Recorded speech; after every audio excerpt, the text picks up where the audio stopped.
mind about us as employees, as parts of organisations, as potentially bosses of organisations, feeling differently about how we approach work.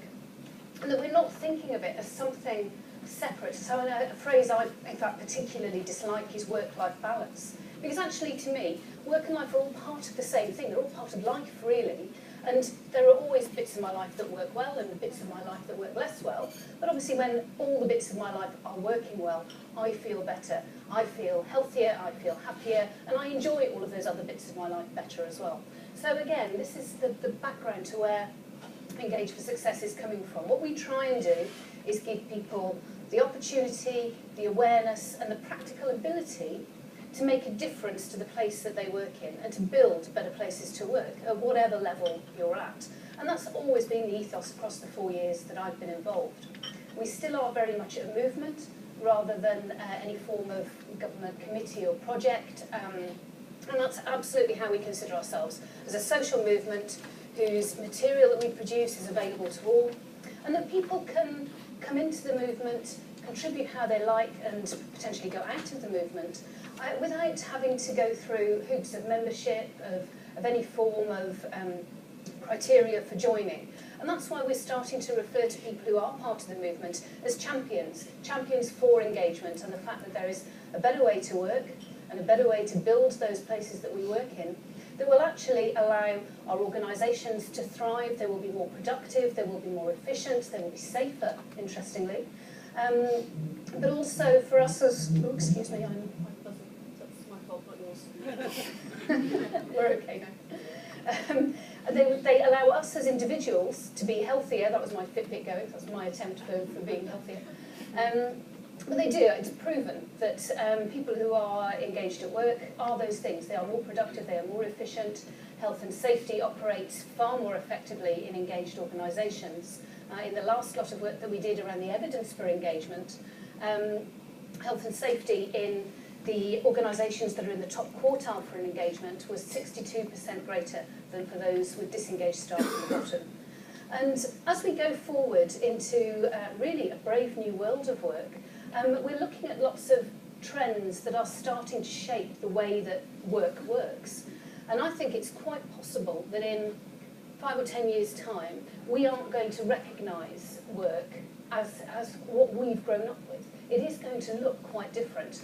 And some of those trends are things like nanotechnology and biotechnology. They are going to fundamentally change the way that we work. If we do this type of event in 10 years' time, we might well be conversing with artificial intelligences and robots, and that is not beyond the realms of possibility. I'm a huge science fiction geek, so I'm like really excited about that. But you know, it makes us think about, well, how do we operate as mixed teams if we've got robot technology, if we've got artificial intelligence? How do we do that as people, and how do we interact, and how does that impact us? There are trends around demographics, which we're already starting to see the impact of. So a lot of people talk about Gen Y and the millennials, that type of thing. But if we look at the workforce at the moment, we've got 5 generations within it. It's the biggest differential between the start and the end of the workforce that we've had since we used to put Victorian children up chimneys. My son's 16 and a half, about to potentially go into an apprenticeship, so he'll be in the workforce. My stepfather is a self-employed plasterer, and at 73 he's still working. For a number of reasons, one of which is because he actually enjoys it. He's really good at it, he's a craftsman, and he loves exercising his skill.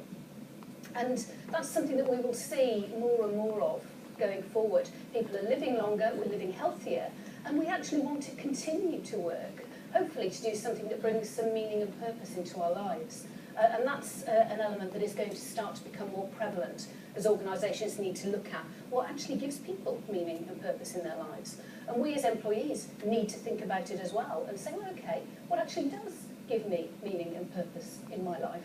Can I work out what that is? And can I work out how to make my work life fit with that? Can I find an organisation that is actually congruent with my values as a person? Because if I can, then actually I'm going to be a lot happier. I'm going to put a lot more effort into my work. I'm going to enjoy it more.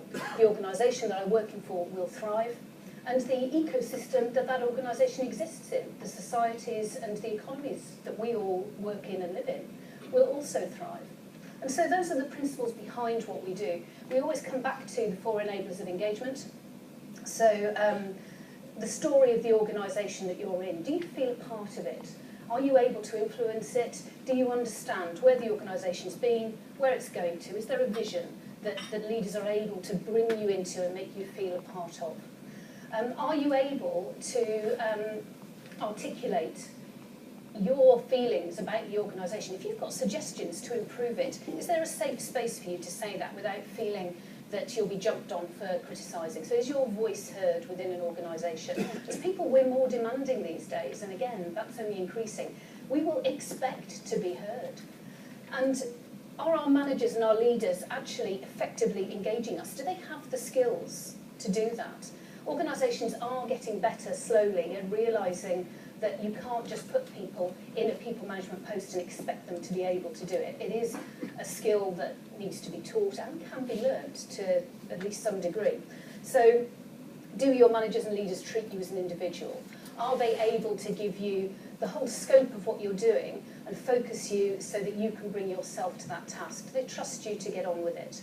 And are they able to coach and stretch and develop you? Does the culture of the organisation lead to that? And does their ability lead to that? And then the final one is around integrity of the organisation. And again, the leaders, the managers, and everybody you see around you. So is it values-led?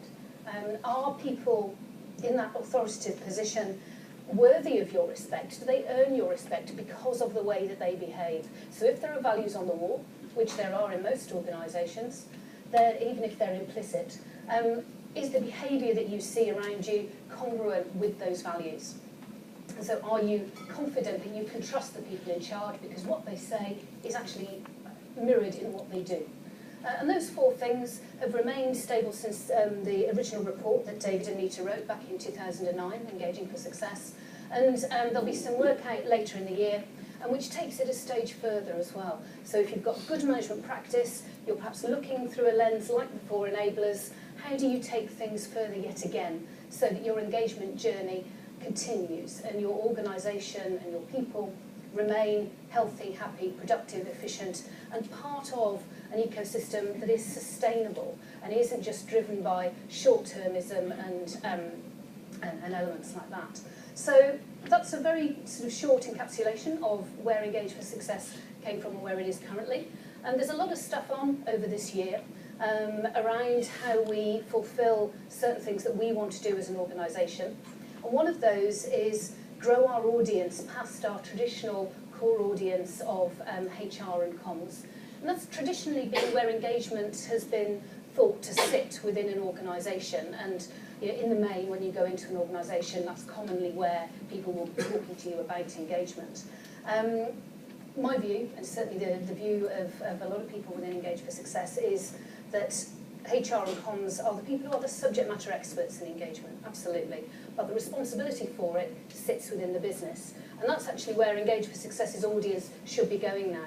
So if you are an HR or comms person, how do we give you the tools to get out there into the business? But also, how do we change attitudes so that if Engage for Success is publishing a report or doing an event, the CEO doesn't pick it up, look at it, and then immediately give it to their HR person, because that's where they think engagement sits. So there's a big piece there around changing attitudes towards engagement and its value and where its responsibility sits.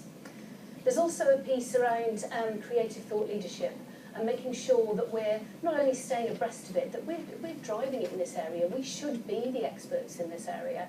And one of the things we're going to do around that is set up a group of what we call wicked thinkers. So people who are thinking disruptively in the whole world of work, not just engagement, but the world of work. And we're going to put small groups of those people together with futurologists, and we're actually going to ask them to start thinking. Think about 10 years' time, think about 20 years' time. What actually is the world of work going to look like, and what impact does that have now? What should we be looking at now that will make us ready for that point when it comes along? Because at the moment we're dealing with right now, not right in 20 years' time. And when we get to 20 years' time, we need to be a bit more prepared. So that's the piece that's going on around keeping us abreast of that thought leadership. And the final one is around Engage for Success as an organisation. So some of you have absolutely been involved as long or longer than I have. Some of you, possibly this is your first event. But we've been going for 4 years as an organisation. We have a task force at the centre that was kicked off by David Cameron. And we have originally our guru group and our practitioner group, and increasingly we're doing meetings like these where all of those groups have come together. So people who are doing engagement, if you like, in an organisation, and people who do engagement professionally across a number of organisations are together as our champions, and that's people like yourselves. And we have research groups that look at particular topics of interest.